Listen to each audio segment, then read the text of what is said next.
Assalamualaikum dan hai guys, kita kembali ke podcast Restart. Anda bersama saya Arif Ismail dan saya Fazli. Dan hari ini kita nak membincangkan sebuah topik yang sangat interesting sebenarnya.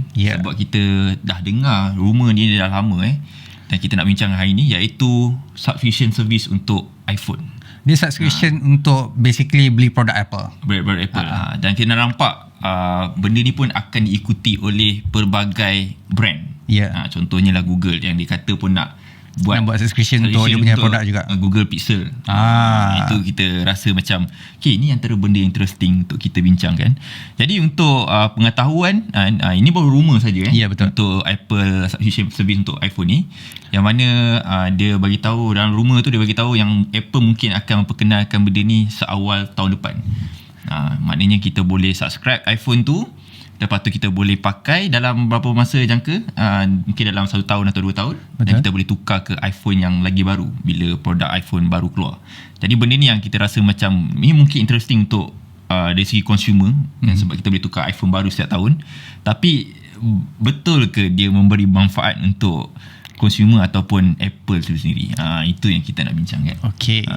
So untuk argument pertama kita nak cakap pasal iPhone punya subscription service ni. Rasa berbaloi Fazli. Sebab kita tengok base apa itu subscription iPhone lah dulu kan. Subscription iPhone is basically kita akan Apple akan bagi kita produk, tapi kita perlu bayar dia setiap bulan mengikut kontrak. Bukan dah termetera dah kata dah Apple akan sediakan kontrak, tapi kita tengok subscription yang ada dekat Malaysia contoh sekarang ni. So yang buat biasanya adalah contohnya macam telco. Ada juga services yang lain, tapi dia under one roof biasanya. Contohnya macam ada something like Atmos, yang tu based on debit card. Tapi yang dekat Apple ni kita tak tahu sama ada Apple akan tengok kita punya statement bank untuk beli iPhone tu. Dia bukan senang-senang untuk dia bagi telefon untuk luluskan. Nak ambil, kita janji kau bayar bulan-bulan. Ni tak semudah tu kan. Takkan semudah tu. So kita tengok based on kita punya kemampuan lah kan. So dekat sini kalau nak beli iPhone, probably kita akan perlu diberi, ataupun dia orang ataupun Apple perlu tengok kita punya, contohnya macam credit score, kau punya bank statement cantik ke tak, mampu nak bayar ke tak. Maybe dia nak tengok bayaran bulanan, macam bil air, bil elektrik. Benda tu macam biasa je, tapi still kena tengok untuk pastikan yang korang ni memang bayar dan mampu untuk bayar.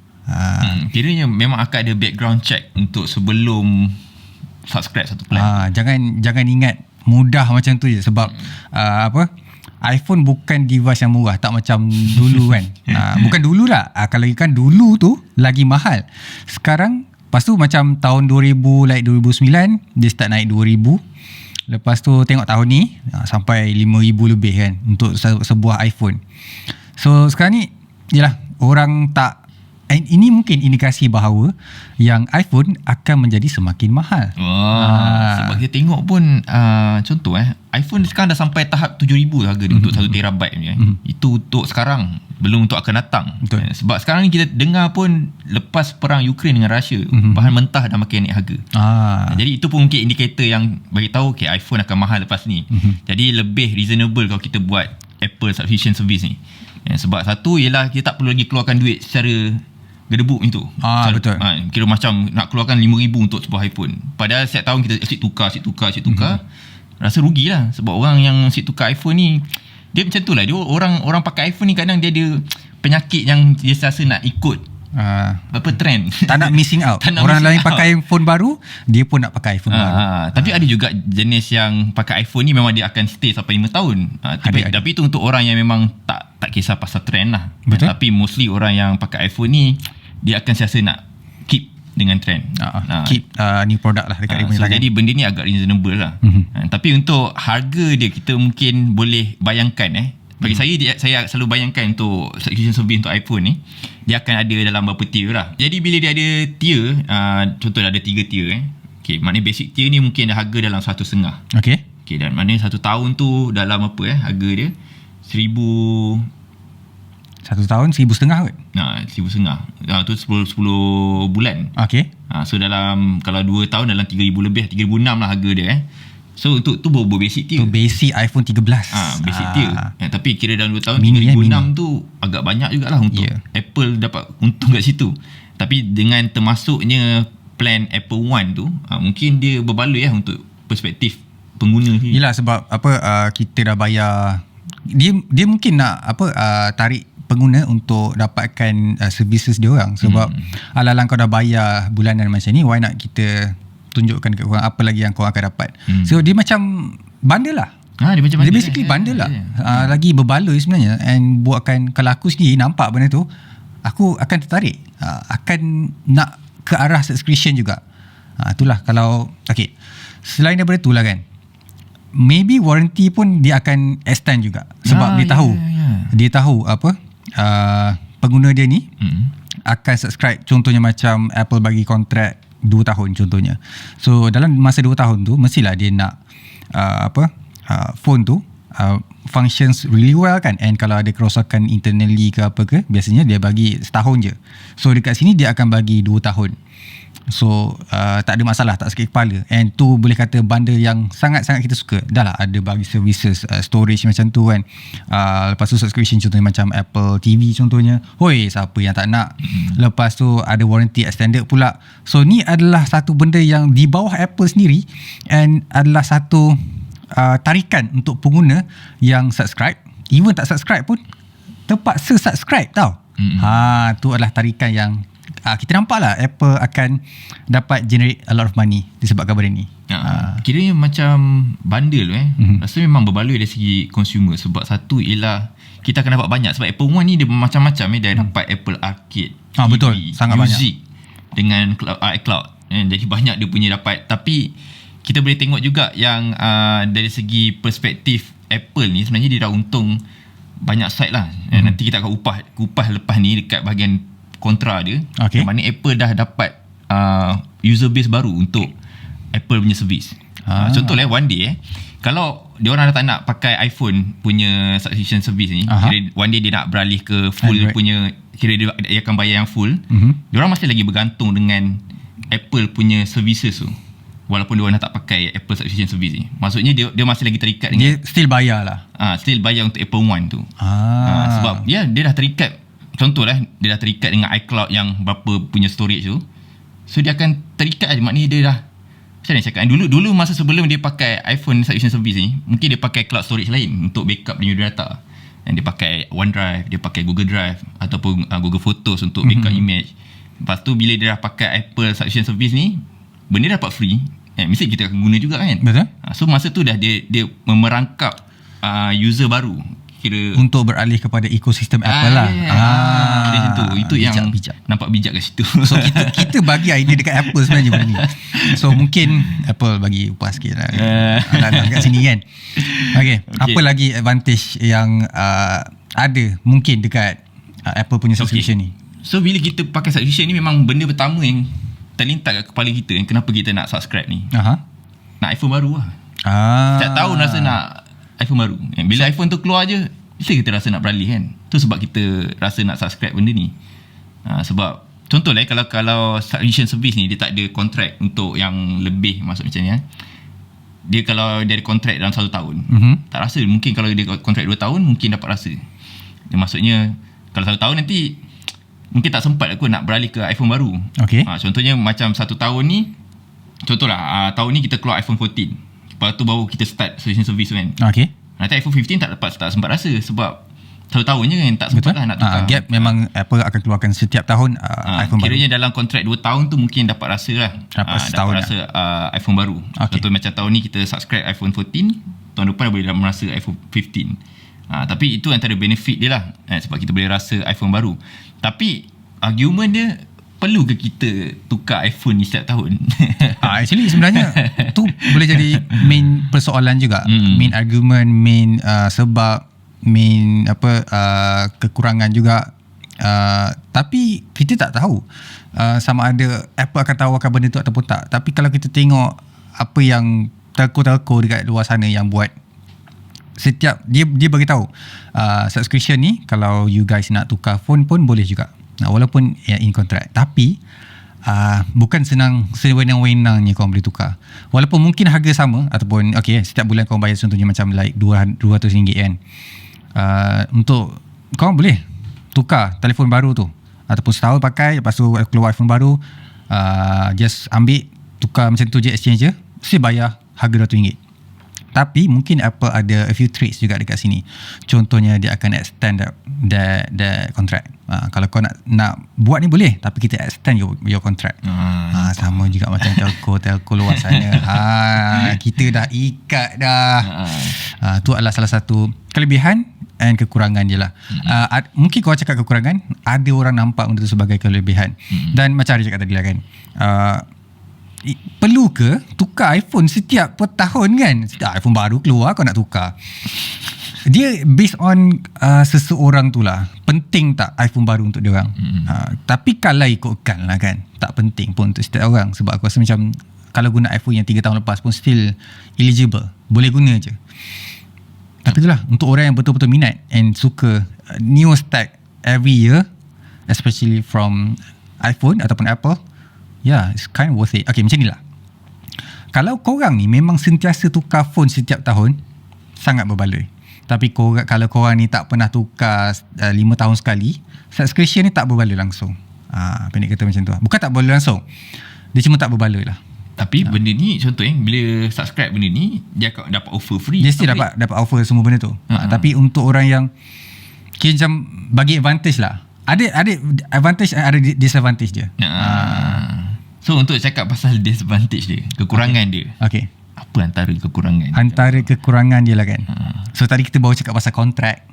Dia dah jadi hamba kontrak lah. Dia akan jadi hamba kepada iPhone. Dah lah kena terperangkap dengan kontrak, lepas tu terperangkap dengan ekosistem. Itulah kelebihan. Semua kita nampak all green on the other side kan. So kita tengok benda sebelah kita pula macam mana. So kalau korang dah subscribe this thing, korang akan terpaksa bayar bulan-bulan. So walaupun bayaran dia murah, still komitmen korang tu akan ada dekat korang punya bank statement ataupun korang punya bayaran setiap bulan lah. Bayar rumah, bayar kereta, bayar phone, semua benda jadi beralih kepada subscription dah dekat sini. So bergantung pada anda juga mampu ataupun tak, ataupun sakit kepala ataupun tak. Jangan sampai nak bagi pinjam dekat orang pun cakap jangan elok-elok sikit pakai phone tu tak habis bayar lagi tu. Cakap pasal tak nak lah macam tu. Cakap pasal tu sebenarnya bila pakai iPhone subscription service ni, nak jual pun tak boleh lah. Is it tak boleh? Yelah, kira sebab kita kena tukar phone setiap tahun. Sebab contohnya kalau kita subscribe 2 tahun punya kontrak, kita akan dapat free upgrade lah contohnya. Free upgrade ke iPhone baru. Maknanya phone tu bukan milik kita sebelumnya. Maknanya kat situ banyak benda yang akan menghadkan penggunaan iPhone tu. Betul lah, macam contoh kita nak bagi orang pinjam kan. Contoh nak bagi adik pinjam apa, risau bagi adik pun umur macam 3 tahun jenis main baling betul. main Mobile Legends kalah balik.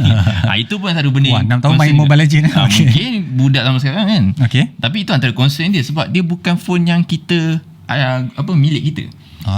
Sebab bila kita pakai iPhone subscription service ni, ibarat macam kita pinjam dengan seseorang lah. Bila kita pinjam seseorang, kita akan concern dengan dia punya rupa fizikal, takut calar apa semua benda. Lepas tu takut dia punya hardware dia rosak ke apa kan. Contoh kalau hardware rosak, risaulah macam adik main apa semua tiba terjatuh ke apa. Itu benda yang akan mungkin Apple tak cover lah. Sebab macam tadi kita cakap, kelebihan dia ada Apple Care apa semua. Tapi kena ingat Apple Care ni ada benda yang dia tak cover, ada benda yang dia cover. Contohnya? Contohnya macam kalau cover mungkin ada disebabkan masalah iPhone tu sendiri lah. Masalah production dari segi defect ke apa defect kan. Tapi untuk kecuaian kita sendiri, kita kena bayar sendiri. Kita kena bayar sendiri. Contoh masuk lumpur ke, terjatuh atas tar kan. Mana tahu iPhone kita letak masa driving kan, letak kat atas peranya tu, keluar kita jatuh tar. Betul. Itu yang kita risau lah, benda macam tu lah. Pernah lah sekali aku keluar kereta kan, tak terima, tak perasan nak keluar cepat, terjatuh. Pedih mat. Tak berani nak tengok skrin tu. Tapi bila kita tak milik satu iPhone tu, itulah benda yang kita rasa lah. Rasa penggunaan tu tak puas lah, untuk kita tak rasa benda tu milik kita. Kita rasa macam we earn this hard money ataupun kita dah usaha dah. Tak rasa macam tu. Itu yang rasa macam Untuk orang yang macam Sentiasa ada rasa macam owning something kepuasan tu mungkin tak dapat rasa benda tu lah. Itu antara concern dia lah. Dia based on pandangan sendiri lah. Ada orang macam mampus lah, aku dah bayar kot. Benda 4,000 bayar 200 bulan macam dah rasa milik aku dah. Bahaya tu Mat. Bahaya Mat okay. Tapi risau juga contoh kalau iPhone tu hilang, agak-agak Apple, apa enforcement yang Apple akan buat? Ataupun ataupun tak bayar lah. Kena tahu bank bukan orang. Ataupun Apple ni bukan orang. Kalau kau pergi kau minta maaf, tak jadi apa kan. Kau kena ganti balik. Tu adalah bila kau deal secara rasmi, ada benda atas kertas semua, tertulis atas kertas semua. Kalau apa dia orang bagi, kau kena bagi balik. Macam mana dia bagi dekat korang. So kalau hilang, kau janganlah nak merayu, tak ada guna. Kau kena bayar juga macam mana pun. So okay, bila jadi macam tu, walaupun telefon tu rosak, tak ada warranty, so korang kena repair sendiri, korang still kena keluarkan duit untuk bagi balik ataupun sediakan balik iPhone tu macam sedia kala. Kemudian kalau phone tu hilang juga, korang kena cari juga, kau kena beli juga something equal, ataupun mungkin akan ada denda. And okay, kalau korang tak ada kontrak ni kan, kalau korang tak subscribe Apple punya subscription untuk beli iPhone ni, contoh kau beli sedebuk harga 6,000.